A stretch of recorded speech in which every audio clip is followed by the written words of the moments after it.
Religion still matters, it still plays a major role. Moscow has effectively appropriated a metropolitanate that never belonged to it. The issue is the influence of Moscow propaganda through the church on the Ukrainian community. This must be neutralized as much as possible. Kirill's vision is of a theocracy, specifically an Iranianocracy, where he, is a national leader. He considers himself a national leader. Deep down, he would like Iran to be part of Russia. Greetings to everyone watching Freedom. I'm Sakin Imurzaev, and this is our project, People of Goodwill. The guests of this program are, where and how can they support Ukraine in its heroic struggle against Russian aggression? Today, our guest is writer, theologian, and priest, Father Kirill Havorin. We decided to talk to him in this historic, one of the most beautiful churches in Kyiv. It is now the headquarters of the Patriarchate of Constantinople. Kirill Havorin, archimandrite, theologian, and publicist. Born in 1974 in the Cherkasy region. After graduating from high school in 1991, he entered the physics department of Taras Shevchenko National University of Kyiv. After a year of study, he left his secular career and entered the Kyiv Theological Seminary, graduating in 1994. Then he taught at the Theological Academy. From 2012 to 2014, he was a research fellow at Yale University. Father, thank you for taking the time to speak with us. Much has happened in 2025, but I would like to begin with an important event of 2026, which we are all watching, the events in Iran. Iran is a unique country, essentially a theocratic form of government. People involved in the spiritual world govern the secular world. What is happening? Could this be connected to some deep crisis, a spiritual crisis, including in this country and throughout the world? Thank you for inviting me to speak again and for this question. It is truly very important. When talking about Iran, it's common to go back centuries, many centuries. It was a powerful civilization. That's it.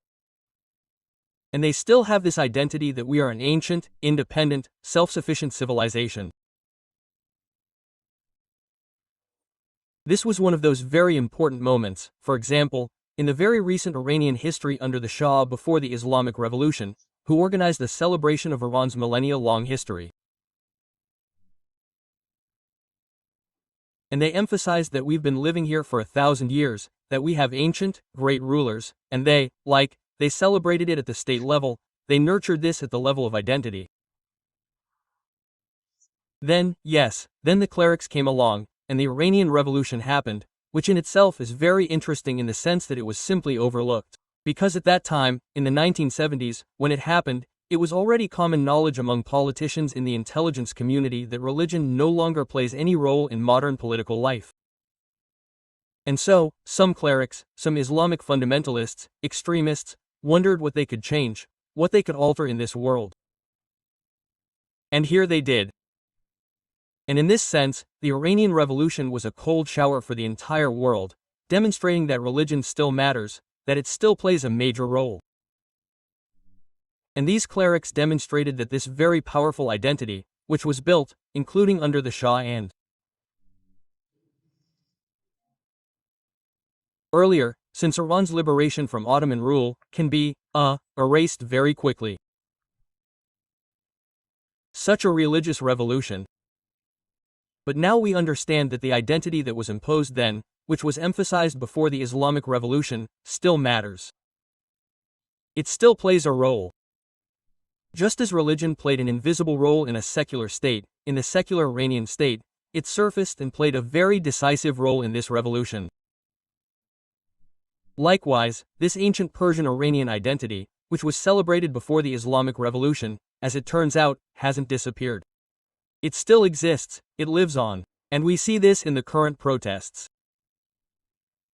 That is, we see things that existed for many centuries, millennia, in this community, in this territory, in Iran, from the Achaemenid Persians, then the very powerful Sassanid Empire, and then, of course, the arrival of Islam. Within the Islamic empires of that time, there existed a very strong cultural element, an element of identity. I would like to point out that when Islam came to Iran wasn't Muslim, it was predominantly Zoroastrian, with a significant Christian element. Christianity was very strong, although it constituted a minority in Iran. But when Islam came, it wasn't Arab Islam. Persian Islam was, in many ways, a compromise between the very powerful culture of Persia and Arab Islam. And they always tried to create their own identity, and to preserve that identity. Therefore, they developed their culture. That's why we know magnificent Persian poetry that, among other things, celebrates things incompatible with Islam, like wine. Yeah. But Iran has always been its own country, and they tried to find themselves in this sea of Arab Islam. So, all these layers I mentioned, starting with ancient Persian, with, again, the Achaemenid dynasty, and all the way to the Shah, we see the existence of a powerful cultural layer, which, by the way, is now manifested in the wonderful, Iranian cinema, which still exists, a powerful religious layer, because it has always been a religious country, and religion played a very important role there. But at the same time, religion has always seemed to be isolated from the mainstream around Iran. So, the fact that at one point, yes, Iran was effectively captured by these Shiite fundamentalists doesn't represent all of Iran, far from all of Iran. And we're now seeing a different Iran in these protests. An Iran that we can only understand if we study its long history and the interweaving of religion, identity, culture, and powerful intellectual activity, along with these identities that have been forming over time. When we look at Iran in the current information flow, we can't help but draw parallels with that country's closest ally, the Russian Federation.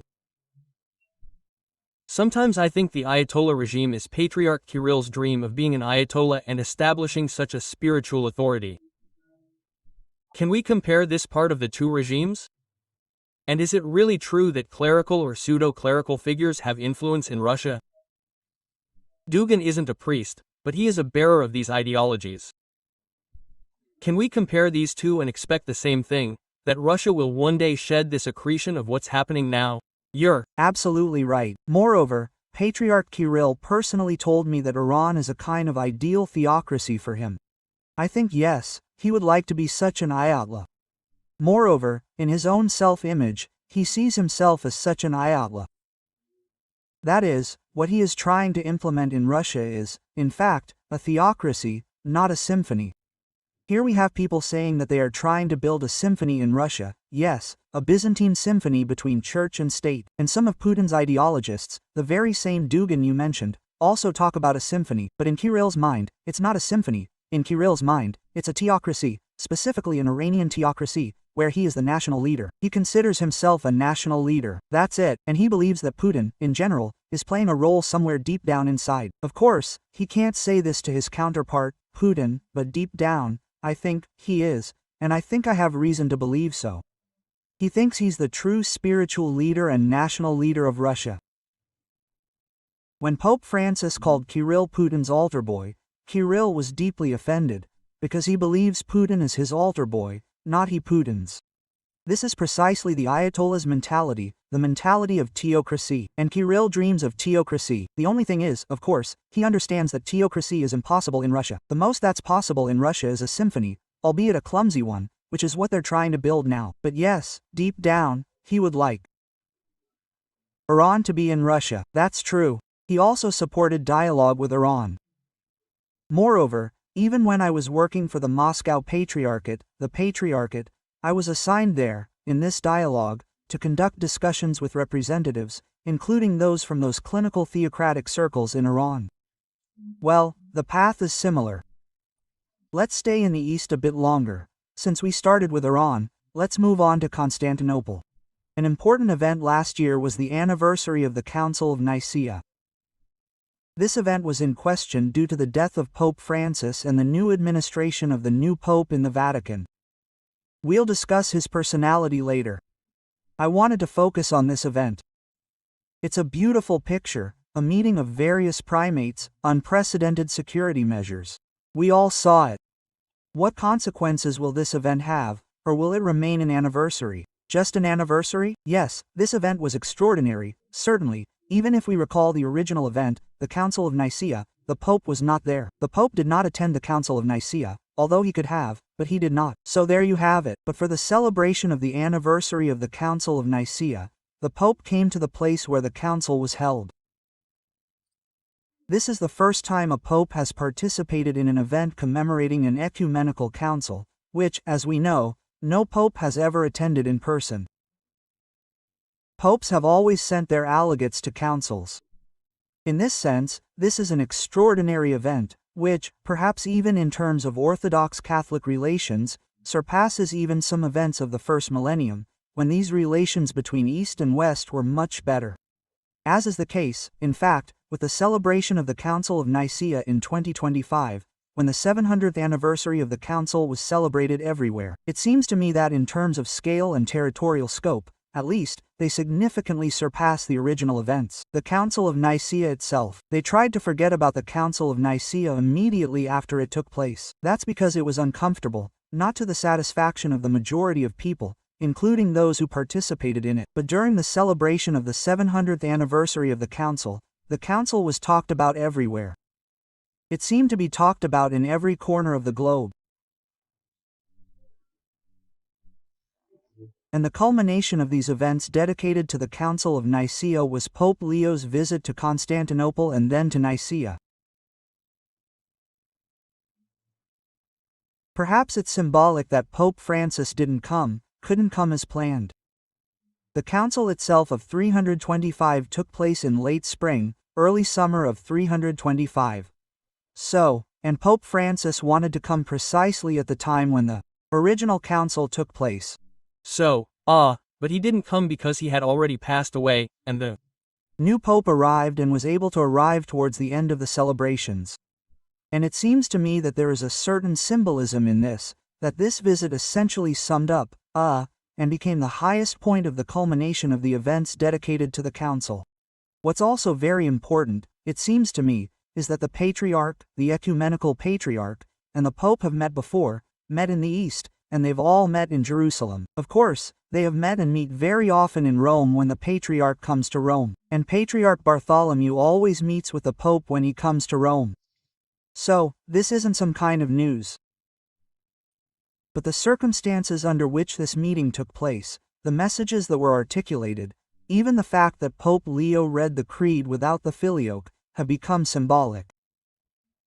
At one time, this wasn't just a stumbling block, it's considered one of the main reasons for the division within the Orthodox Catholic Church. Although, of course, it was more of a pretext than a cause, at least in polemical literature, it was presented as a cause. And now this cause no longer exists. Pope Leo, for example, essentially confirmed that the use of the Filioque in the Creed is not obligatory. It's optional, it's an option. And I think this is another tectonic shift in relations between the Christian East and the Christian West, the consequences of which we will continue to see in the future. And the Pope himself, we learned his name in May. For many, it was the first time he heard it. He is, after all, a functionary. He has been more so in recent years. After such an open, emotional pontificate, as Francis's was, many say the Pope is now an introvert, more reserved, less emotional in his statements. How can you evaluate the past 6 months? I would compare the two pontificates this way.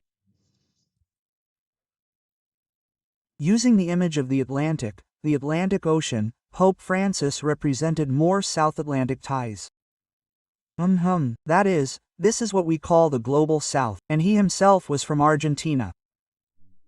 And his words, his messages resonated throughout the global South, in Africa, across the Atlantic, yes, from South America, and in Asia. And, of course, in South America, and he became the embodiment of this South Atlanticism in many ways. Pope Leo is a North Atlantic Pope. That is, he represents both the traditions of North Atlanticism and the traditions of solidarity within the West. A solidarity that is currently in great question. We now see the issue of Greenland, which is located right in the middle of the Atlantic, the North Atlantic. And this issue worries everyone. And Pope Leo demonstrated that he adheres to traditional North Atlantic values. He is, of course, a man of what we call a Republican background, but he is an American. Although he spent a long time in South America, he is North American by upbringing, by his formation. And he was formed in an era when the North Atlantic Alliance, NATO among others, played a role and had a very distinct profile. And it seems to me that this profile is preserved in Pope Leo. He values this alliance, he values solidarity within the global West, but he also values the global South. He's not completely alien to the global South. And while, for example, Pope Francis, for him, the global South was his environment, yes, where he felt at home, and the global West, he lived in it, but he didn't quite feel at ease in that environment, then Pope Leo belongs to both these global communities, the global South and the global West. He sees Ukraine in the context of the crisis of these values. And that's why he's become a more, well, it seems, consistent and outspoken supporter of Ukraine and has repeatedly expressed, and continues to express, support for Ukraine. His first meeting with a foreign leader was with Zelensky. That's it, and since then, I don't think I even remember how many meetings there have been, many meetings, constant contacts. This means that for him, he sees Ukraine not just as some kind of enigma, one might say, for Francis. Ukraine was a mystery he tried to solve, perhaps not completely, and he never quite solved it. Pope Leo understands what Ukraine is, understands its significance in global processes, and that's one of the reasons he helps us. And he understands Russia a little differently. After all, Pope Leo is also the first pope born after the war. All previous pontiffs were either of the interbellum or pre-war generation. Yes. So, Pope Leo was a young man, during the height of the war.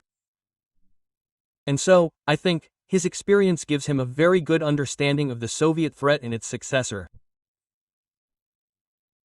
Another point I'd like to note is that, as an Augustinian and as an expert and admirer of Augustine, Pope Leo, it seems to me, has a very clear moral scale in assessing Ukraine, because Ukraine is impossible for me to understand.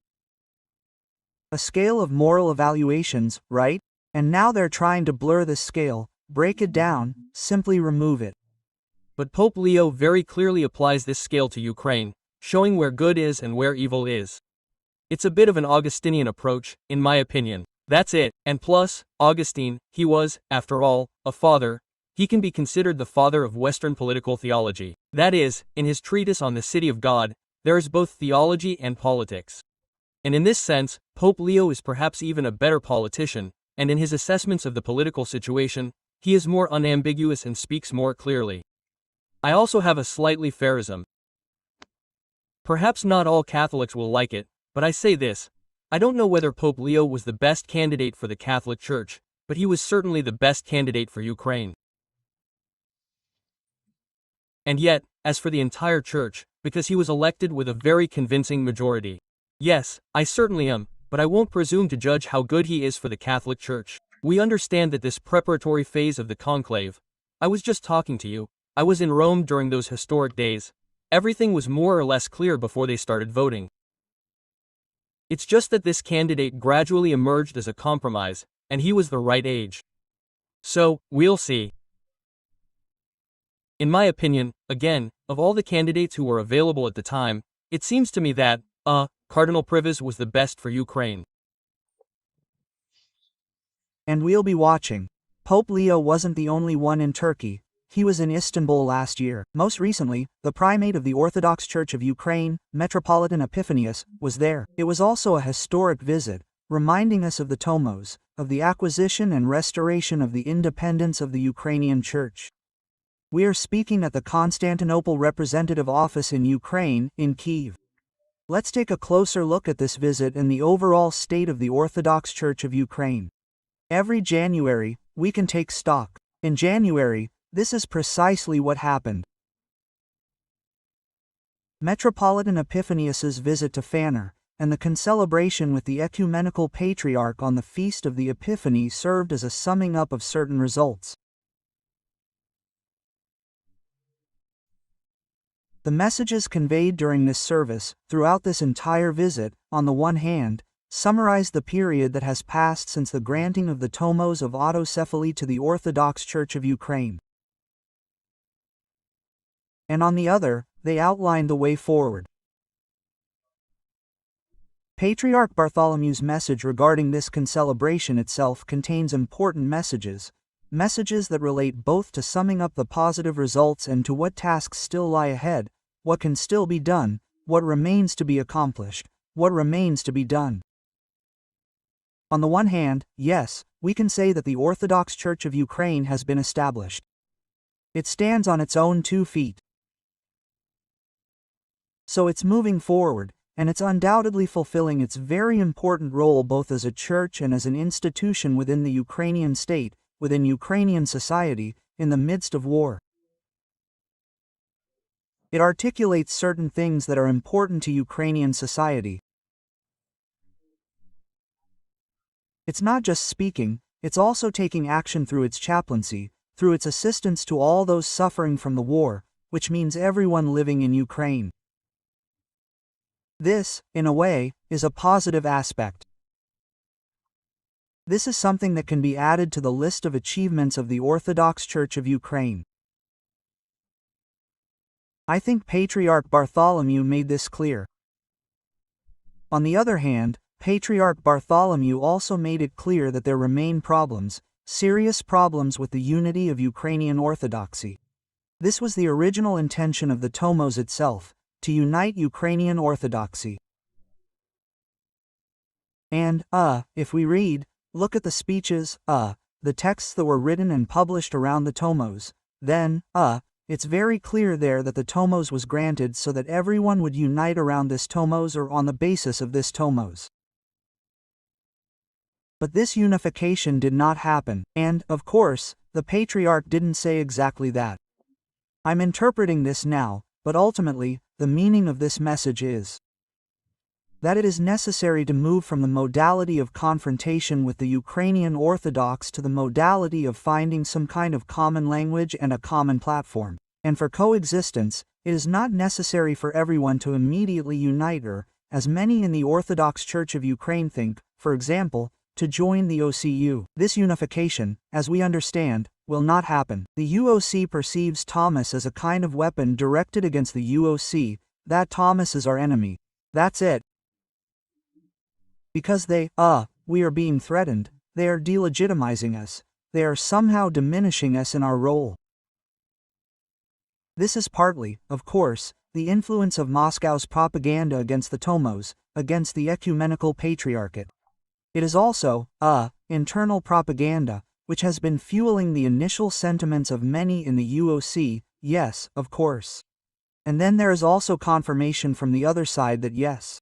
But His Holiness Patriarch Bartholomew has kind of outlined these problems, but has he offered a solution? Yes, well, the solution is dialogue. Dialogue, it seems to me, is a completely obvious solution. It is dialogue. It is simply starting to talk to each other. It is entering into communication, not necessarily Eucharistic communication first, but simply interpersonal, as between people, person to person, and then, perhaps, as Christian with Christians, as Orthodox with Orthodox, bishop with bishop. Yes, starting simply with human communication, which simply does not exist or is very rare.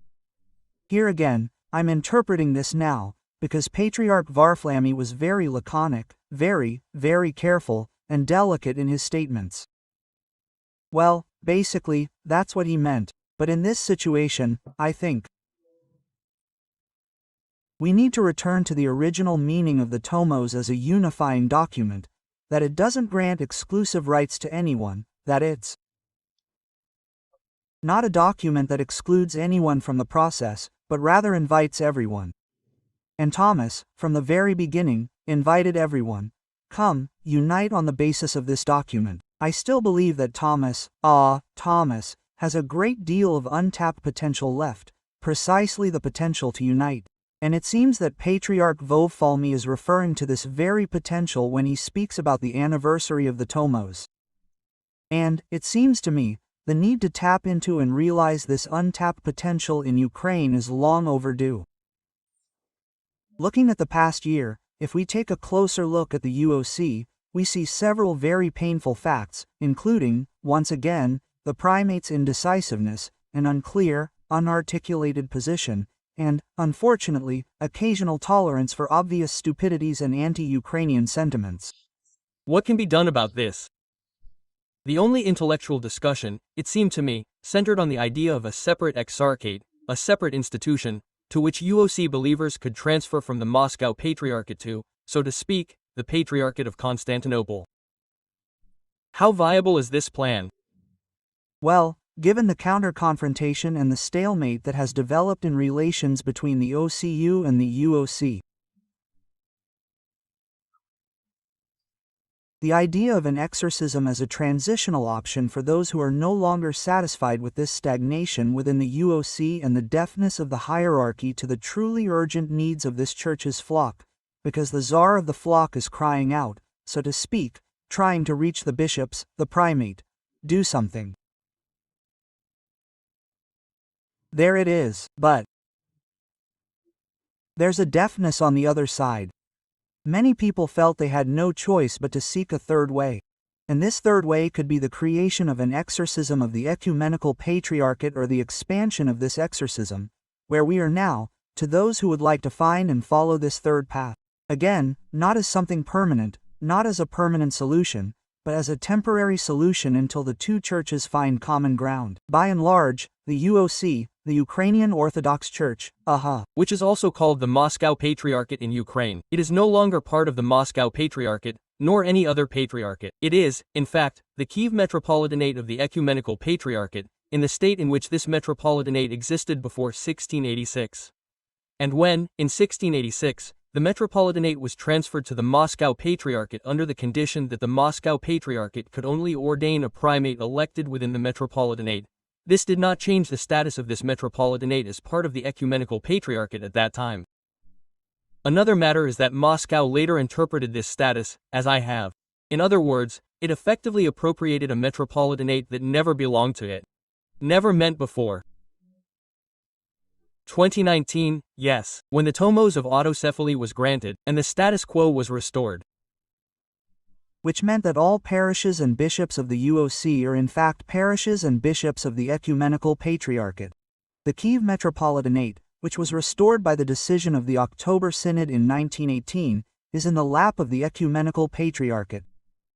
And, by and large, the question is what to do with these bishops, priests, and laity, and the thousands of parishes who, speaking from a canonical, okrivia, or accuracy perspective, were in fact priests, lay bishops, and members of the Ecumenical Patriarchate.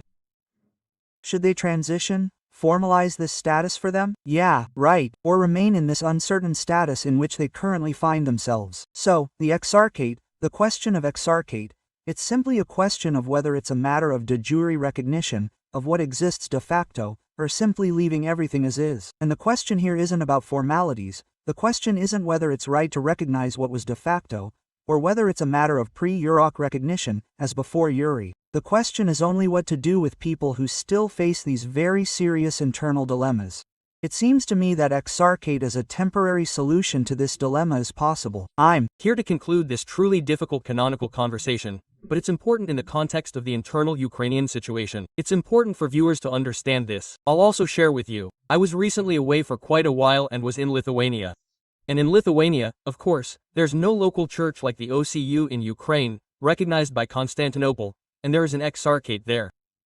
And I attended a service at this church, which is an exarchate of the Patriarchate of Constantinople. And you know, it's surprising, these people are Russian by origin, but they simply transferred from a Moscow church there. And yes, it's unusual. They follow the same calendar as Ukraine now. They commemorate Saint Bartholomew, and their Gospels are in Russian. But it's clear that this is still an experiment, but a working one. It's a working experiment, I think, already a successful one. It's not problem-free, yes, but it's working nonetheless. And I saw that, for example, on Sunday, 40 to 50 people is quite good even for a simple service. Yes. Internal dialogue is necessary. Of course. I think we need to clearly understand why all this is necessary. This is necessary, first of all, of course, to ensure, well, in my personal list of priorities, freedom of conscience for people. That is, so that Ukraine, every Ukrainian, every citizen of Ukraine, has the opportunity to choose where to attend. If they don't want to attend the OCU, that's their choice. We must respect that choice. If someone doesn't want to attend the UOC, which still maintains relations with Moscow, that's also their choice. People need to be given the opportunity to attend a place where they can have a clear conscience. We need to create conditions so that people can have a clear conscience when they go to church. That's my first priority. The second priority, of course, is national security. Yes, this, needs to be neutralized as much as possible, although it's very difficult, in fact, and it can't be resolved by a simple decision. It can't be resolved by a single law or by deregistering certain parishes or churches. The issue of Moscow's propaganda's influence on the Ukrainian community through the church. Well, yes, and that's also the problem of a hierarchical perspective. We always look at the church from the perspective of superiors, yes, and not from the perspective of parishioners who simply live in the church. Finally, I wanted to ask you about your work. You do a lot of educational work. And one of your visits, even a series of visits, that really inspired me last year was to Africa.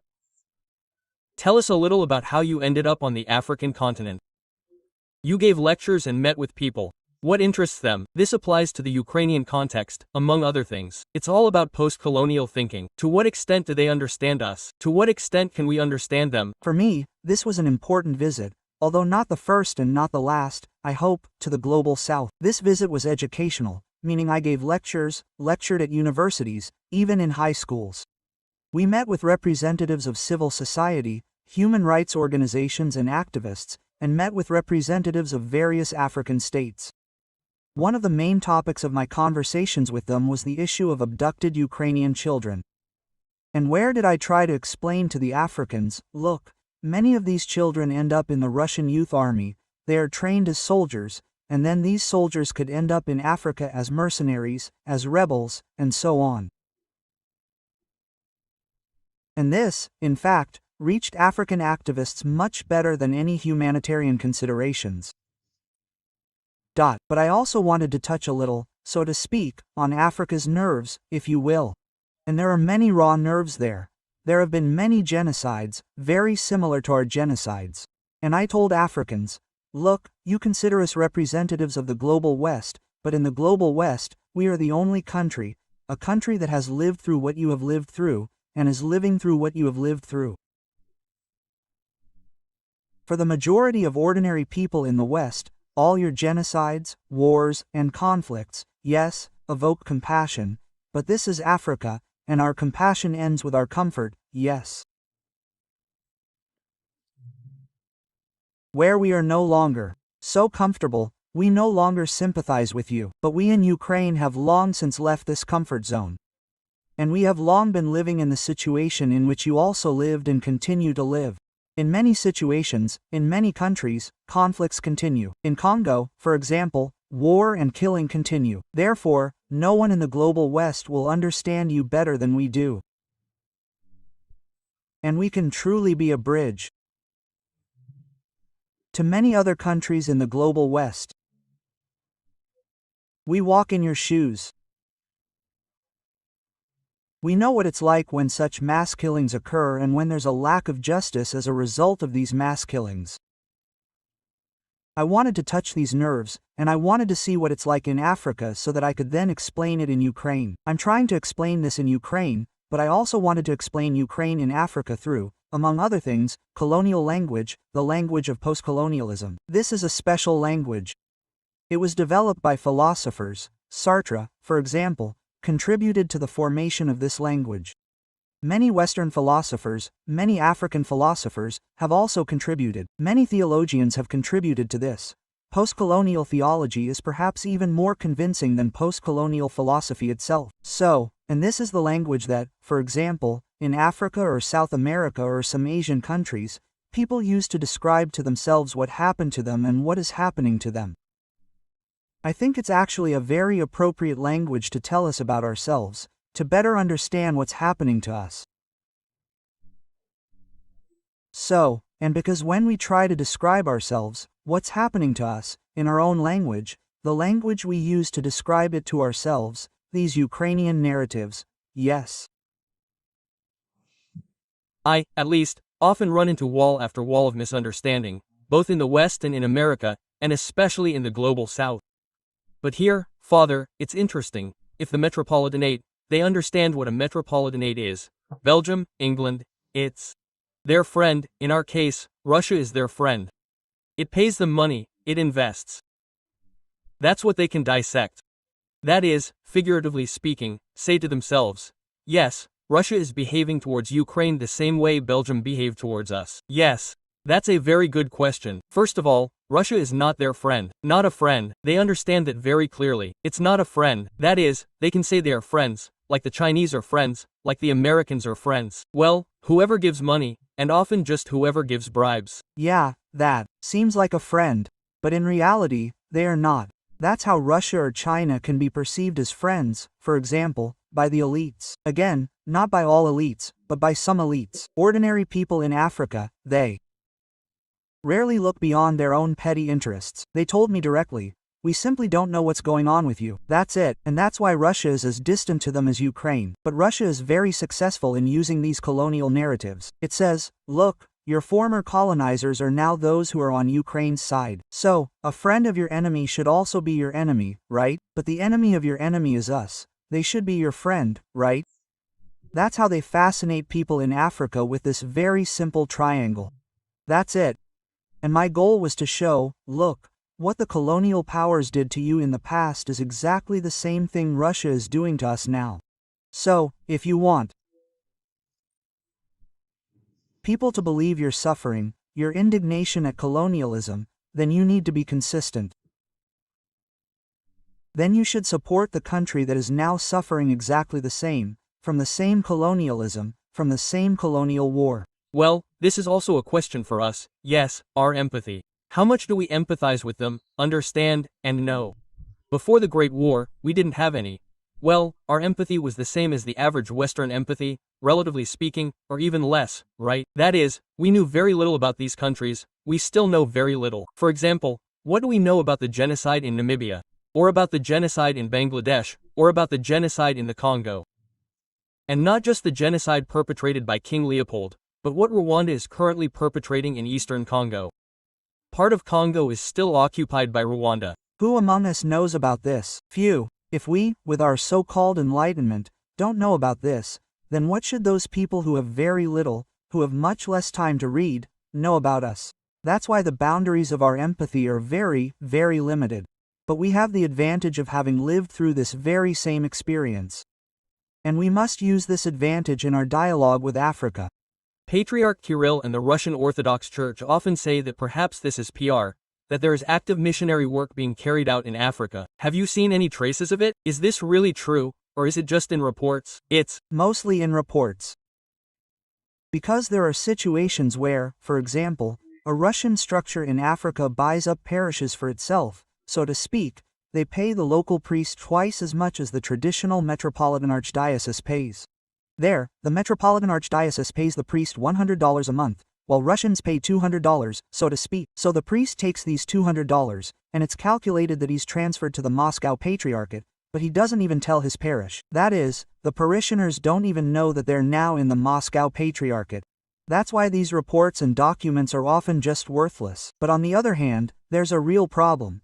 Some communities are divided. People really do suffer from this division. They call it missionary work. Well, actually, it's the same as with Ukraine. War is peace. Everything is Orwellian. They call it missionary work, although it's certainly not missionary work. In Africa, I was mostly in West Africa. There was very little presence there. I saw little presence of the Russian Orthodox Church, speaking about Russia in Africa, which, by the way, I used when communicating with Africans and which refers to our knowledge of the African situation. For example, who among us knows about the new Moscow, that a new Moscow was built in Africa? Yes, there was a new Moscow in Africa, yes, on the territory of today's Djibouti. Yeah, it was founded years ago as a spiritual mission with the blessing of Constantine the Victorious, the chief prosecutor of the Holy Synod at the time, founded precisely as a spiritual mission. A third of the settlers there were people in cassocks.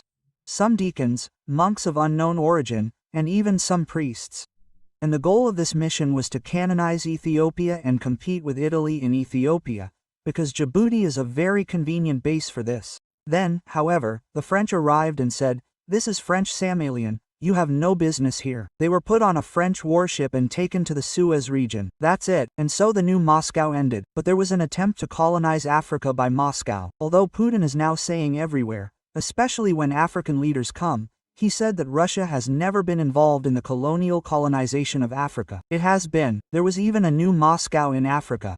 The only thing is that Russia was unsuccessful because it was inept. Yeah, but that doesn't mean it didn't want to. Well, that's interesting. Thank you, Father, for this. We've looked at the whole globe together. There are many events and the year will be interesting. It started off, at least, very actively. So thank you for this interview and see you on our air. Thank you. Thank you. That was Father Kirill Gavarun. I thank everyone who watched us. Leave your comments below this video and follow Freedom TV on social media. And as always, we'll see you in exactly 1 week.